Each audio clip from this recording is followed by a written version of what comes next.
Anyone who believes in indefinite growth on a physically finite planet is either mad or an economist.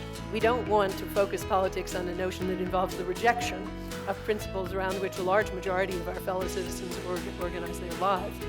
We are not as endlessly manipulable and as predictable as you would think.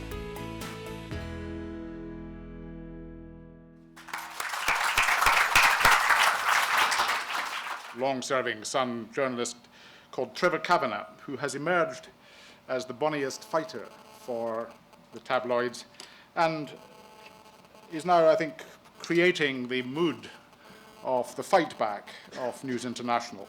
What he did was to pose himself and the tabloids as victims of an upper-class plot against them. He said, "Now, in what can only be interpreted as a further cloud over freedom of speech, we have this inquiry by Lord Leveson to examine, quote, the culture, practices, and ethics of the press. It's difficult, unquote, it's difficult to avoid the fear this will conclude without further limits on the freedom of speech. It's hard to escape the impression that it, the inquiry, is out to get the tabloids, implicitly seen as uncultured, malpracticed, and unethical. In the debate to follow, one question worth considering by those present is why nobody with tabloid experience representing the overwhelming majority of readers and sales is on this panel." That's the panel of the Leveson inquiry. Indeed, that is true. Could it be that at least some of those scrutinizing our activities are covertly, if not overtly, hostile to everything we stand for? Am I paranoid in wondering if I was invited as an acceptable face of a form of journalism which I otherwise concealed in the pale pink pages of the Financial Times, or worse, from our commercial perspective, borrowed from somebody else to keep up with the news millions pay to read? And I think that the News of the World affair does show a degraded form of journalism, and that for Trevor or anybody else to pose as a victim is to deflect attention from the real victims. And I think it was degraded journalism in two ways which are the very obvious ones, and that is that there was a culture of hacking into private communications, into mobile phones, not to say that everybody on the News of the World did it, and that, and in some ways more serious, that there and elsewhere in the News International stable there was a worse culture, which was one of political thuggery. And that was that they used the power of the tabloid press in two ways. One, take care, otherwise your private life will be on the front page, either your real private life or one that we make up, or take care because we will shift our support from your party to another one. Transparency is one of the great movements of our times, and certainly in the media embrace transparency fervently. It's a movement which I think has ebbs and flows, up and down sides. And part of that, which the News of the World affair shows, is that there has been an increasingly desperate need on the part of the tabloids and others who are doing popular journalism to go deeper and deeper into private life. Private life, to some extent, has been commodified. Lots of celebrities, even some politicians, collude happily in the intrusions into their own private life, collude with the press itself, but what the News of the World was doing was going deeper and deeper into that part of the private life which people did not commodify, did not want to be exposed, and went beyond the celebrities into the grief and worse of ordinary people. There are other new forms of transparency, which are, if you will, good. We've got the citizen journalism movement, which allows citizens to take part in the creation of news, and themselves contribute to something which can stand as a true record.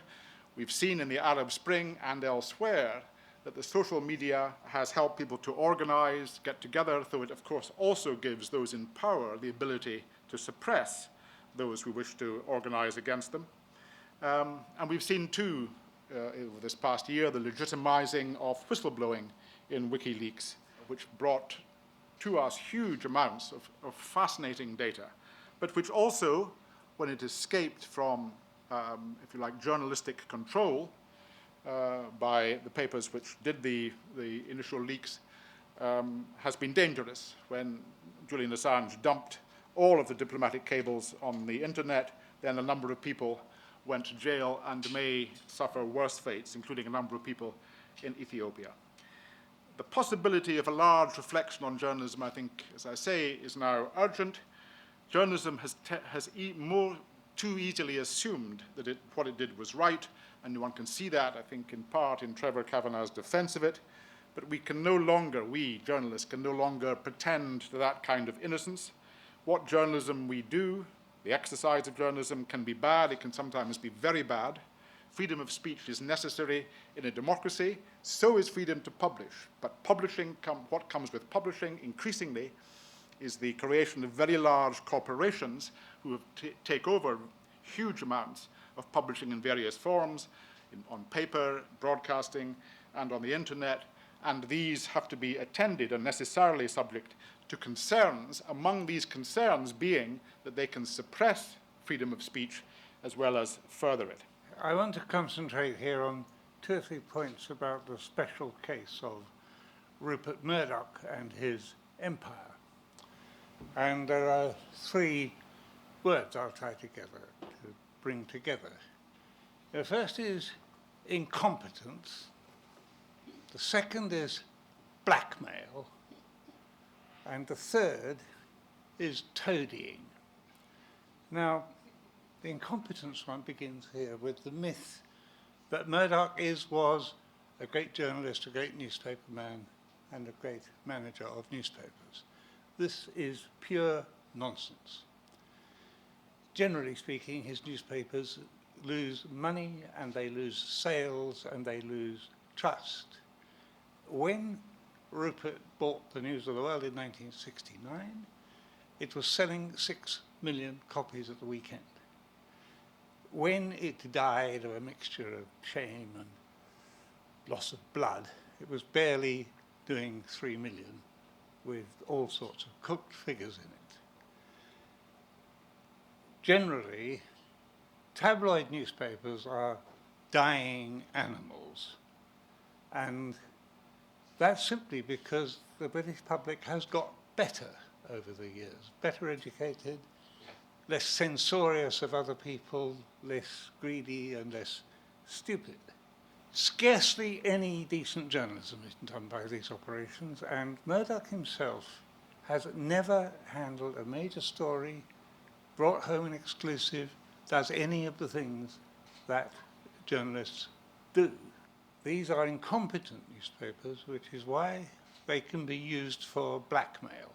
The thing about blackmail is it has to be reliable, and reliable in 2 ways. It must be imposed reliably and removed reliably when the deed is done. You cannot use a good newspaper for blackmail.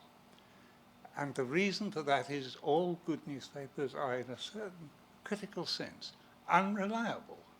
If you ask a real editor what he or she is going to be doing next minute, they don't know. That's the point of being a reporter. You don't know what's going to happen. It is impossible for you to do deals about what you will and won't favour in the past. Yes, there is some tendency in which all newspapers become biased in various directions. I don't think there is any belief in any part of the Murdoch operation except what the boss wants and what deal he has done. That has enabled him to exert vast political power, which we may be about to see the end of. The truth is that power is always shallow. Nobody believes what tabloid newspapers say. They're trusted by about 14% of the population, which is fractionally above real estate agents. And politicians have exactly the same rating at the moment. I hope to see it improve. But these are people selling each other Giffen goods and gaining no benefit from it. There is no real power in Murdoch except this power to frighten those who are already frightened.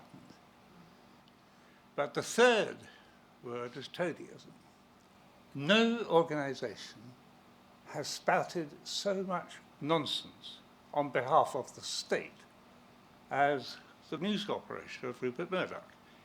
in every stress, in every war, in every difficulty, you will find them on the side of the existing power. Well, ironically enough, the BBC, who they so hate, has an actually quite distinguished record of challenging the state and its errors.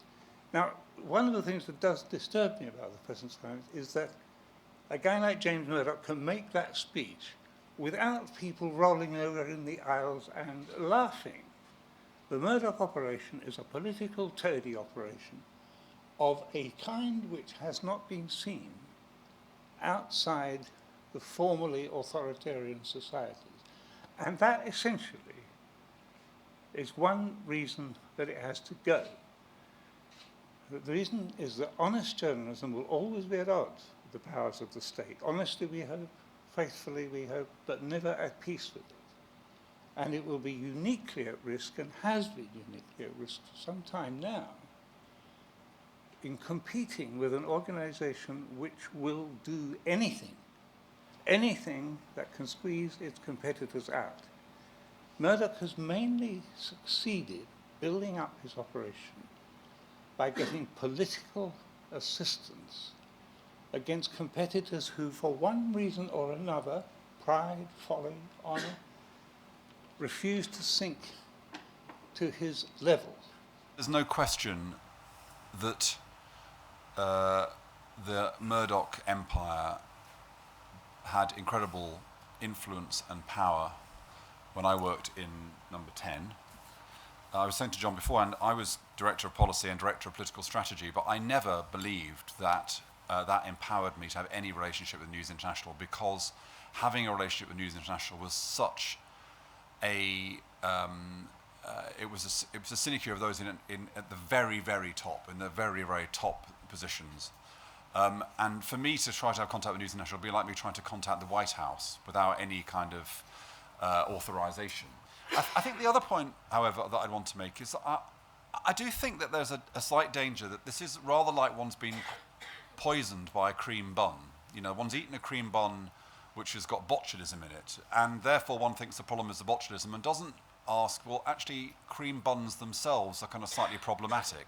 So I think there are broader problems with journalism and the modern way of doing news than simply the terrible misdemeanors of certain parts of News International. In the context of declining budgets, where people are not really willing to pay for content, where the amount of money that is spent on news gathering and journalism is declining, and the money which is spent by news agencies is increasingly spent on opinion rather than fact, as far as I can see. How likely are we to see the two things that I most want to see when I read a newspaper? And that is some reasonable attempt to separate good quality, objective information from provocative and interesting opinion. And it seems to me these two things get increasingly confused. It's certainly the case, and I think almost anybody would say this, that the more you know about a news story, the less impressive you think it is. So given that almost everything I read about that I really know about, I realise I think the journalism's pretty shoddy. I'm just assuming that all the things I don't know about, the people who do know about those would say the same thing. So that's the first challenge. How do we have good quality, objective information and reasonably distinct from lively and exciting and interesting opinion? I've got nothing against opinion, it's great, it keeps the world going around. And secondly, how do we get a press where is willing to explore issues that aren't currently fashionable? You know, to attack targets which aren't already, you know, to throw, you know, I think James Carver once said, you know, if your enemy is drowning, throw them a brick. You know, and a lot of journalism is about finding people who are halfway under the waves already and chucking a brick at them, you know, whereas what we need is sometimes to push very powerful people overboard.